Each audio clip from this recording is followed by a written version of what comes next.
우리는 인간 사회에서 처음에는 크게 기대하고 아낌없는 존경을 주었지만 나중에 가서는 실망하게 되는 지도자들을 여러 경우에서 만나게 됩니다. 민생을 해결해 줄 것이라고 기대하며 뽑아놓았던 대통령이나 지역구 국회의원들이 전혀 자기 역할을 해주지 못할 때나, 처음 만났을 때는 무한히 존경스럽고 하늘처럼 보이던 교수가 나중에 알고 보니 지극히 실망스러운 인격의 소유자임이 드러날 때가 그러합니다. 정말 지도자라고 하면 그를 따르는 사람들이 힘들 때 기댈 수 있고 아무리 어려운 일이 있어도 따라갈 수 있는 사람, 다시 말해서 자기 인생의 든든한 버팀목이 되어주는 동시에 이상적인 롤 모델까지 될 수 있는 인물이어야 하기 때문입니다. 아마 히브리서 기자도 자기 민족의 전통적인 대제사장들에게서 그와 같은 실망감을 독특히 맛보았을 것입니다. 예수님 당시의 제사장들은 로마 제국의 압제하에 고통을 받고 있던 유대 민족에게 아무런 격려도 주지 못했으며 그들에게 무슨 본이 되는 것과는 더욱 거리가 먼 사람들이었습니다. 당연히 유다 백성들은 그들의 영적 지도자라고 하는 대제사장들에게 대하여 실망 정도가 아니라 경멸까지 하게 될 수밖에 없었던 것입니다. 하지만 그런 가운데서 이 히브리서 기자는 그런 전형적인 제사장들과는 달리 전혀 다른 모습과 자세로 자기 백성에게 다가오시고 그들을 이끌어주시는 아주 특별한 대제사장을 만나게 되었습니다. 그 대제사장이 바로 예수님이셨습니다. 히브리서 기자는 그런 예수님을 만나게 된 감격에 겨워서 우리에게 있는 대제사장은 이런 분이시다라고 증거하고 있는 것입니다. 이 시간 저와 여러분은 순진히 자기의 이익과 명예만을 추구하면서 대제사장이란 자리에 앉아있던 자들과는 달리 지극히 정겹게 그리고 언제 어디까지라도 쫓아갈 수 있는 믿음직한 모습으로 당신의 백성에 찾아오신 이 놀랍고도 멋진 대제사장 예수님을 본문을 통하여 함께 참고해 보고자 합니다. 첫째로 예수님은 인간의 연약함까지 친히 체험하심으로 고통받는 인생에게 최고의 위로자가 되시는 대제사장이십니다. 4장 14절부터 16절까지 말씀을 우리 다 같이 함께 봉독하겠습니다. 그러므로 우리에게 큰 대제사장이 있으니 승천하신 자 곧 하나님의 아들 예수시라. 우리가 믿는 도리를 굳게 잡을지어다. 우리에게 있는 대제사장은 우리 연약함을 채울하지 아니하는 자가 아니요 모든 일에 우리와 한결같이 시험을 받은 자로 돼 죄는 없으시니라. 그러므로 우리가 긍휼하심을 받고 때를 따라 돕는 은혜를 얻기 위하여 은혜의 보좌 앞에 담대히 나아갈 것이니라. 아멘. 본문 앞의 내용에 보면은 우리 믿는 자들이 소망하고 있는 그의 안식, 즉 하나님께서 주시는 영생의 안식에 대하여 자세히 설명하고 있습니다. 바로 그 천당 구원이야말로 우리 기독 신자의 최종 목적이요 최고 축복인 까닭에 이 히브리서 기자는 11절에서 저 안식에 들어가기를 힘쓰라하고 존경했던 것입니다. 하지만 그처럼 소중한 천당 안식을 사모할 때 걸리게 되는 사실이 한 가지가 있습니다. 그것이 바로 11절 하반절에 시작하는 사실, 순종치 아니하는 본에 빠지는 사람, 즉 12절에 나오는 하나님의 말씀을 불순종하는 사람은 결코 그 안식에 들어갈 수 없다는 사실입니다. 그리고 그처럼 말씀에 불순종한 행위는 이어지는 13절에서 강조하는 대로 결코 하나님의 눈을 피할 수가 없고 마치 벌거벗은 것 같이 다 드러나게 되고 말 것이라고 했습니다. 그렇다면 여기서 딜레마가 생기게 됩니다. 저 천당 안식에 반드시 들어가야 하겠고 그러기 위해서는 하나님의 말씀을 완벽하게 순종해야만 하는데 우리의 모든 악한 생각과 불순종의 행위가 하나님 눈앞에 벌거벗은 몸처럼 완전히 드러나게 되면 그 엄중한 심판을 통과하고 천당에 들어갈 길이 막혀버릴 수밖에 없는 것입니다. 히브리서 기자는 바로 이런 사실을 우리에게 먼저 상기시켜 놓은 후에 본문 14절을 통하여서 그러므로 우리에게 큰 대제사장이 있으니 승천하신 자 곧 하나님 아들 예수시라. 우리가 믿는 도리를 굳게 잡을지어다 라고 한 것입니다. 이게 그러므로 라는 말이 바로 앞에서 설명한 사실, 즉 천당 안식에 꼭 들어가야 하겠는데 우리 자신의 의와 공로로서는 전혀 불가능할 수밖에 없는 현실을 가리킵니다. 하지만 그처럼 자신의 구원에 대해 전적으로 무력한 처지에 있는 까닭에 바로 그런 우리를 위하여 계시는 이 큰 대제사장이신 예수 그리스도만을 더욱 전적으로 의지하면서 우리의 믿는 도리를 끝까지 굳게 붙잡아야 한다는 말입니다. 그리고 그 예수님은 정말 우리가 든든히 의지할 수 있는 실로 믿음직하기 짝이 없는 대제사장이십니다. 그 이유는 우리에게는 이 대제사장은 우리의 연약함을 체울하지 아니하는 자가 아니시기 때문입니다. 이 말은 우리 예수님은 우리가 그처럼 자신의 구원 문제에 대하여 연약한 처지에 있다는 사실을 전혀 이해해 주지 못하는 그저 무정하고 엄하기만 한 분이 절대로 아니라는 뜻입니다. 왜냐하면 이 대제사장은 친히 이 땅에 사람의 몸을 입고 오셔서 우리 인생들이 누리는 모든 연약한 삶, 즉 모든 일에 우리와 한결같이 시험을 받아보시기 때문입니다. 간단히 말해서 우리 예수님께서는 인간이 겪을 수 있는 온갖 연약과 시험을 몸소 다 당해보신 대제사장이시기 때문에 우리를 일으켜 주실 수 있다는 뜻입니다. 그런 까닭에 우리의 믿는 도리는 이어지는 16절에 나오는 대로 바로 그런 예수 그리스도의 긍휼하심에만 전적으로 의지하고 바로 그런 은혜를 받기 위하여 담대하게 예수님 앞으로 나아가기만 하면 됩니다. 여기서 때를 따라 돕는 은혜란 정기적으로 도와주시는 은혜란 뜻이 아니고 필요할 때마다 도와주시는 은혜 혹은 제때에 도와주시는 은혜라는 의미입니다. 사람이 살아가면서 그 당하는 상황과 처지에 따라 어떤 특별한 은혜, 어떤 특별한 긍휼, 어떤 특별한 도움이 꼭 필요할 때가 있기 마련입니다. 우리 예수님은 인간의 연약을 친히 체험해 보신 까닭에 바로 그런 우리의 사정을 그때그때 충분히 이해해 주시며 어떤 구체적인 은혜가 필요한지를 정확하게 베풀으시는 대제사장이신 것입니다. 그뿐 아니라 우리 예수님은 그런 도움을 기꺼이 베풀어 주고자 하시는 마음 준비까지도 항상 갖추고 계시는 분이시기도 합니다. 16절의 우리가 긍휼하심을 받고 라는 말씀이 바로 그 뜻입니다. 예수님께서는 우리가 당한 어려움과 시험에 대해 능히 도와줄 수 있는 능력과 지혜뿐 아니라 그런 처지에 빠져있는 우리를 불쌍히 여기시는 자비의 마음까지 늘 가지고 계시는 까닭에 오직 당신을 의지하고 나오기만 하면 즉시 그 위로와 도우심을 베풀어 주시는 분이십니다. 우리의 대제사장께서는 이처럼 인간의 연약을 다 겪어보셨기 때문에 바로 그런 긍휼을 더욱 뜨겁고도 강력하게 발휘해 주시는 것입니다. 이것이 바로 예수님과 다른 제사장들의 결정적인 차이 중에 하나였습니다. 예수님 이전의 대제사장들은 인간의 연약함을 불쌍히 여기는 마음은 전혀 없이 오로지 그들의 죄를 지적하고 야단만 치고 정죄만 할 뿐이었습니다.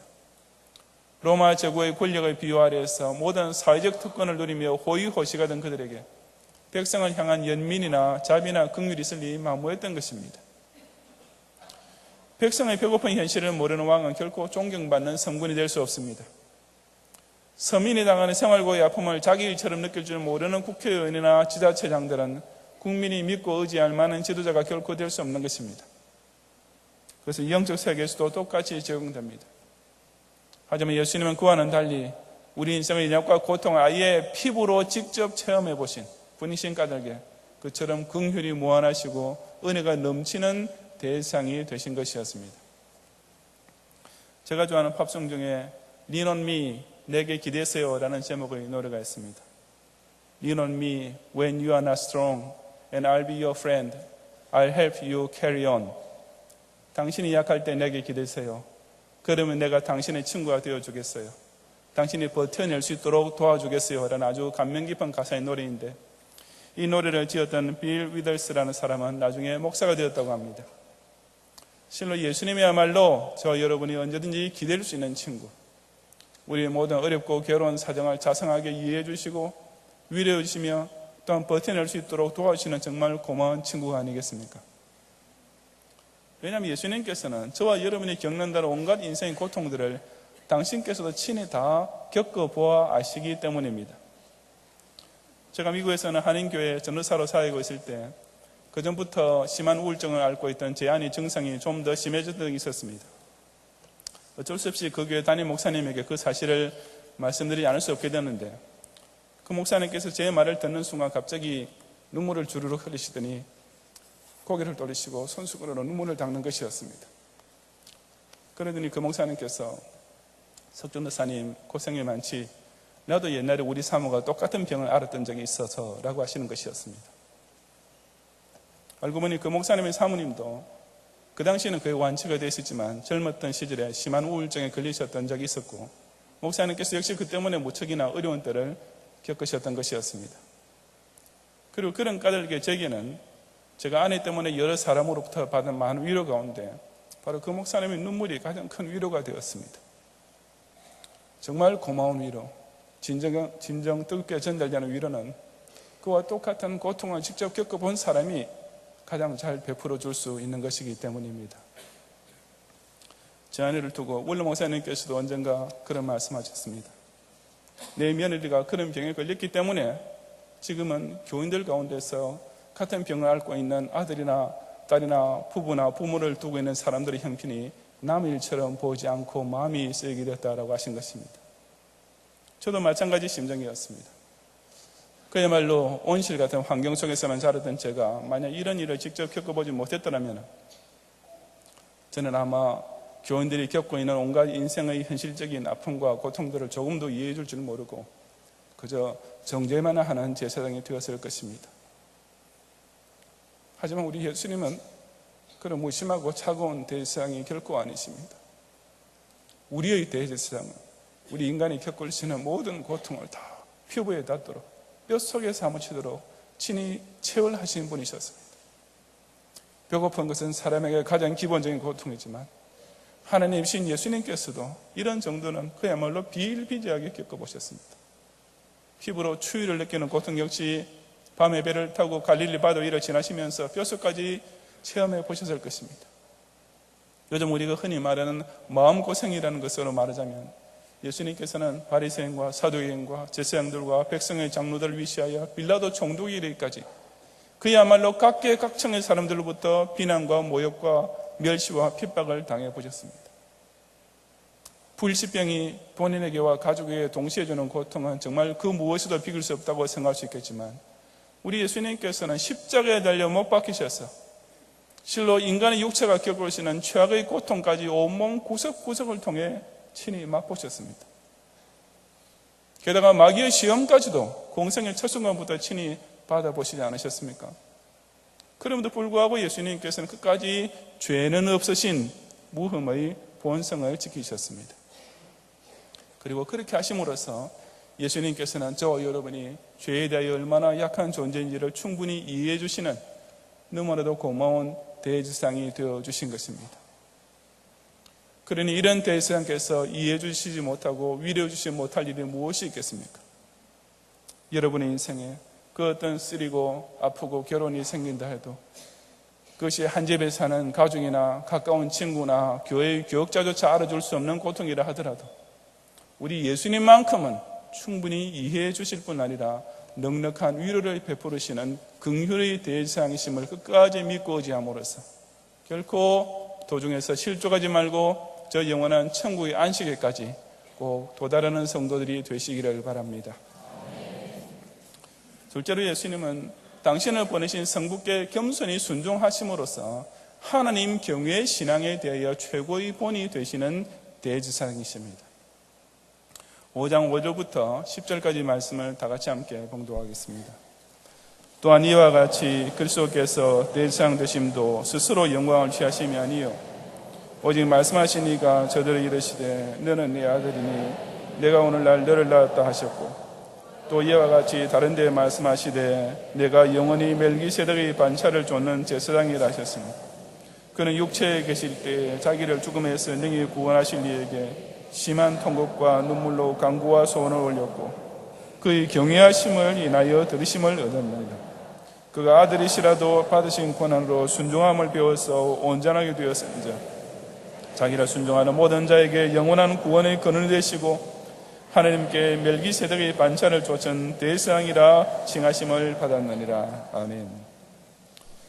5장 1절 이하에 나오는 대로 구약의 대제사장들은 하나님께 속한 일에 사람을 위하여 예물과 속지 않은 제사를 드리게 하는 일, 다시 말해서 사람으로 하여금 하나님 앞에 예배 드리게 함으로써 그분과의 관계를 바로 맺게 만드는 아주 중요한 사명을 맡은 자였습니다.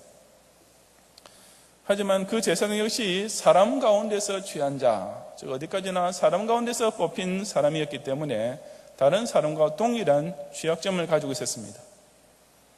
바로 2절과 3절이 말씀하고 있는 대로 제사장 자기도 연약에 쌓여있는 인간이요 그런 까닭에 백성을 위하여 속죄제를 드림과 같이 또한 자기를 위하여서도 드리는 것이 마땅한 존재일 뿐인 것입니다. 사절에서 이 종기는 아무나 스스로 취하지 못하고 라고 하는 말씀도 바로 그처럼 제사장 역시 죄인에 불과한 사람이라는 사실만 생각한다면 스스로는 그런 제사장 직분에 올라앉을 자격도 근거도 전혀 없다는 의미입니다. 하지만 그럼에도 불구하고 그들이 대제사장이라는 직분을 받을 수 있었던 이유는 오직 한 가지, 바로 아론과 같이 하나님의 부르심을 입은 자라야 할 것이냐라는 말씀대로 하나님의 소명과 임명이 있었기 때문이었습니다.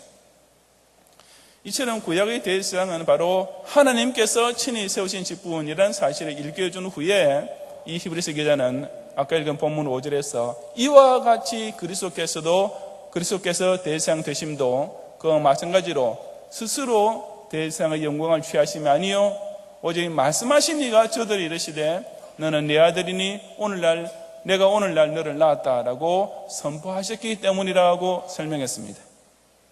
다시 말해서 예수님의 대제사장 직분 역시 그 근원은 오직 성부 하나님의 임명이 있는 것이라고 선언하는 것입니다. 하지만 그렇다고 해서 예수님도 다른 구약의 대제사장들과 똑같은 위치의 대제사장은 결코 아니었습니다. 히브리서 기자는 바로 이 사실을 분명히 하기 위하여 곧 이어지는 6절에서 또한 이와 같이 다른 데서 말씀하시되 내가 영원히 멜기세덱의 반차를 쫓는 제사장이라 하셨으니 라고 강조하고 있는 것입니다. 이 멜기세덱이란 창세기 14장에서 아브라함을 맞이했던 제사장인데 나중에 히브리서 7장 3절에 보면은 아비도 없고 어미도 없고 족부도 없고 시작한 날도 없고 생명의 끝도 없어 하나님 아들과 방불한 제사장이라고 묘사하고 있습니다. 즉 이 멜기세덱의 반차를 쫓는 제사장이란 아론의 자손이라는 육신적 족보를 따라서가 아니라 아주 신비하고도 특별하게 임명을 받은 제사장이라는 의미가 됩니다. 그러므로 예수님께서 그와 같은 멜기세덱의 반차를 쫓는 제사장이 되셨다는 것은 다른 일반 제사장들과는 완전히 차별화된 아주 특별한 대제사장이심을 강조하는 것입니다. 그럴 수밖에 없었던 것이 예수님은 아론의 자손이라서 제사장이 되신 것이 아니라 성자 하나님이란 지극히 존귀하고도 높으신 본성을 가지신 특별한 대제사장이시기 때문입니다. 하지만 예수님께서는 그처럼 다른 제사장들과는 비교도 안 될 지극히 높고 위대하신 대제사장이심에도 불구하고 오히려 다른 그 어떤 대제사장들보다 가장 낮은 자세로 하나님을 경외하고 섬기신 참으로 놀라운 대제사장이셨습니다. 그것이 바로 7절 이하에서 증거하고 있는 사실입니다. 7절 상반절에 보면은 그는 육체에 계실 때라고 하는데 이것은 예수님의 인성을 뚜렷이 내세우는 말씀입니다.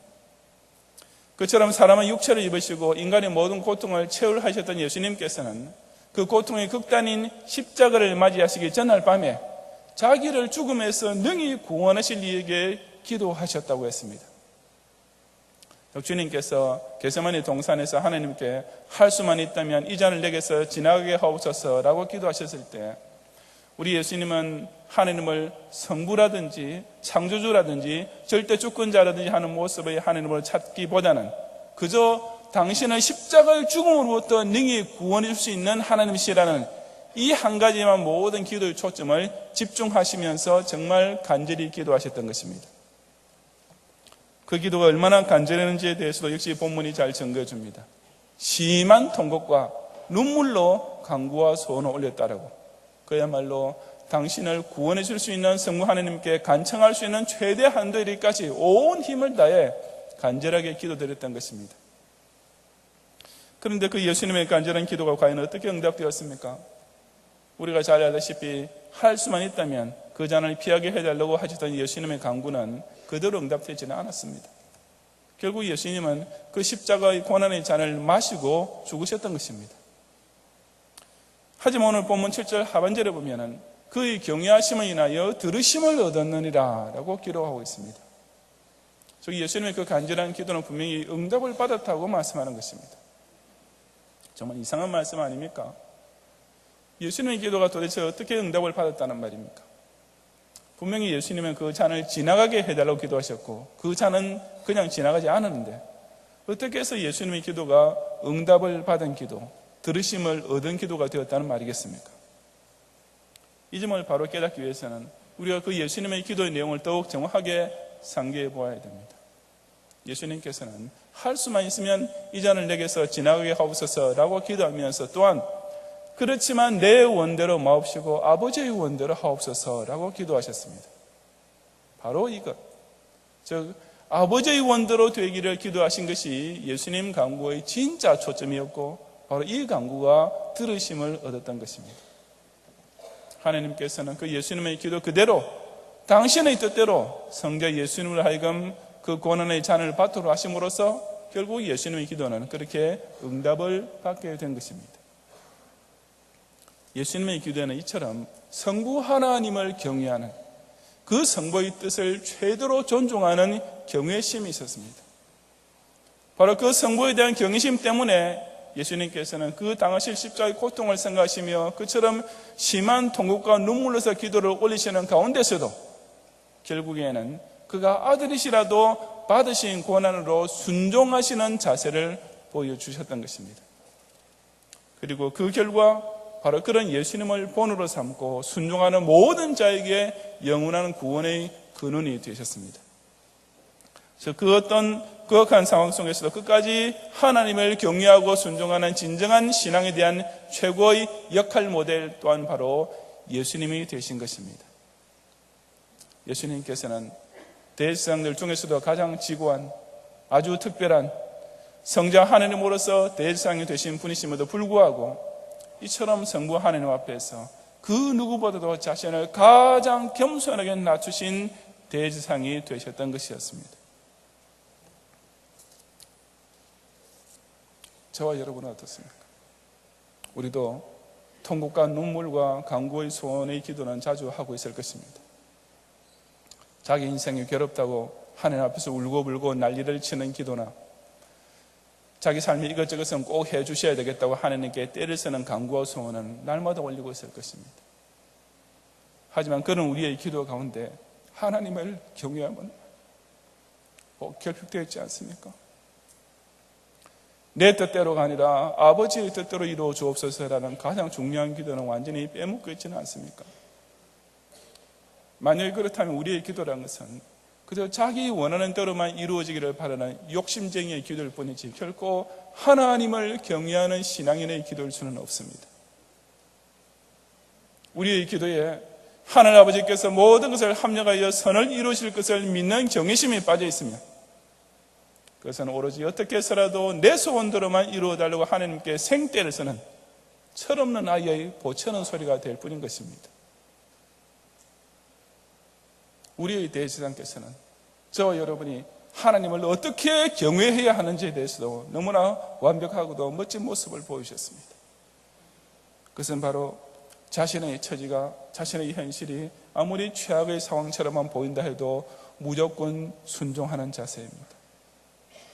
하나님, 저에게 이런 일이 벌어지게 하시면서 어떻게 저보고 하나님께 충성하라고 하실 수가 있습니까? 우리가 오직 두려워해야 마땅할 천지의 대주자 앞에서 이런 건방진 소리를 함부로 내뱉어서는 안 됩니다. 우리 집안 문제 때문에 괴로워 미치겠는데 저보고 어떡하라는 말씀입니까? 요즘 경기가 나쁘고 사업이 안 돼 죽을 지경인데 도대체 어떻게 성경 말씀대로만 따르고 살라고 제게 명령하십니까? 설로 진짜로 죽을 지경이 닥친다 하더라도 저 선하시고 공의로우신 절대 주권자 앞에서 그런 불경스러운 말은 단 한마디에도 우리 입에서 튀어나와서는 안 됩니다. 그런 조건부적인 경외는 결코 참된 하나님 경외가 아니기 때문입니다. 우리는 일이 잘 풀린다 싶을 때만 하나님을 경외하는 것이 아니라 통곡이 터져나올 수밖에 없는 극심한 고통 중에도 오직 하나님의 깊고도 선하신 뜻을 찾고 순종하고자 하는 겸손의 기도를 올려야 합니다. 이건 해볼 만하다고 판단될 때만 하나님의 명령에 순종하는 것이 아니라 눈물이 앞을 가리고 만사가 막막해 보이는 처지를 당할 때에도 저와 여러분은 그저 우리의 욕심뿐 아니라 영혼까지 지옥불에 능히 던질 수 있는 절대 주권자를 두려워하는 마음으로 끝까지 순종해야 할 뿐인 것입니다. 통곡과 눈물 가운데서도 끝까지 성부 하나님을 경외하고 그 뜻에 순종하신 우리의 대제사장 예수님을 본받아서 그 어떤 죄악의 상황 속에서도 오직 성부의 뜻을 받드는 경외의 신앙을 지킴으로써 우리 모든 환난과 시험에서 능히 구원해 줄 수 있는 하나님 아버지의 선하신 응답을 받는 성도들이 되시기를 바랍니다. 성도 여러분, 히브리서 기자는 예수님을 통하여 그 이전의 대제사장들과는 전혀 다른 대제사장의 모습을 보였습니다. 예수님은 자기 혼자 호의호식하는 대제사장이 아니라 당신의 백성의 고통을 자기 피부로 함께 느낄 줄 아는 대제사장이셨습니다. 백성에 군림하는 대제사장이 아니라 몸소 겸손과 순종의 본을 보이심으로 가장 높으신 하나님을 경외하게 만드신 대제사장이셨습니다. 오늘 역시 교인들을 등쳐먹기만 바쁜 사꾼 목사들과 사이비 이단 교주들은 교인들이 당하는 시험의 고통과 연약의 아픔을 알 길이 없습니다. 하나님께 돌려야 할 영광을 중간에서 자기가 가로채는 교권주의 사제들은 교인들을 자신의 종으로 삼는 가운데 결국 자기보다 배나 더 지옥 자식으로 전락시키고 있는 것입니다. 그러니 저와 여러분은 우리에게 있는 이 영원한 대제사장이 더욱 고맙고 반갑지 않습니까? 예수님은 정말 사랑스럽고 존경스러운 분이십니다. 실로 그 어떤 괴로운 때에도 평안에 기댈 수 있는 위로자이시며 아무리 힘든 때라도 끝까지 본받고 따라갈 수 있는 주님이십니다. 세상에 무슨 영웅 혹을 가인 제사 가운데 이처럼 우리가 의지하고 순종할 만한 사람이 있습니까? 언제든지 의지하고 무슨 일을 당해도 순종할 수 있는 역할 모델은 오직 예수님 뿐이시며 따라서 오직 예수 안에서 걷는 길만이 우리가 따라올 수 있는 가장 즐겁고 복된 길이 되는 것입니다. 하나님이시면서도 인간의 모든 연약을 채울하신 예수님을 통해 가장 뜨겁고도 진한 위로를 넉넉히 받고 성자이시면서도 성부를 지극히 경외하며 순종하신 주님을 본으로 삼아 매사에 하나님을 온전히 두려워하는 신전 인격자가 됨으로써 바로 이 위대하고도 멋진 우리의 대제사장을 쫓아 이 시대의 왕같은 제사장들이 되시기를 주님 이름으로 축원합니다.